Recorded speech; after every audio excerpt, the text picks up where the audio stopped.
मुअज़्ज़िज़ नाज़रीन, आपको इस वीडियो में खुशामदीद कहते हैं। आपको अपडेट करते चले, पाकिस्तान टीम में बहुत बड़ी तब्दीलियों का इम्कान ज़ाहिर किया गया है।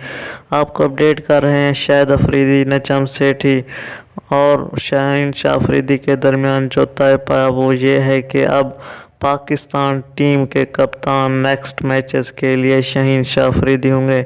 लेकिन ये प्रेस कॉन्फ्रेंस में अभी फैसला नहीं हो पाया कि अगले मैच के लिए पाकिस्तान के कप्तान कौन होंगे। जी हाँ दोस्तों, अगर हम बात करें नसीम शाह, वो भी इंजरी का शिकार हो गए हैं, लेकिन अब फैसला ये हुआ है नसीम शाह की बजाय मोहम्मद आमिर को वर्ल्ड कप स्क्वाड में शामिल किया जाए।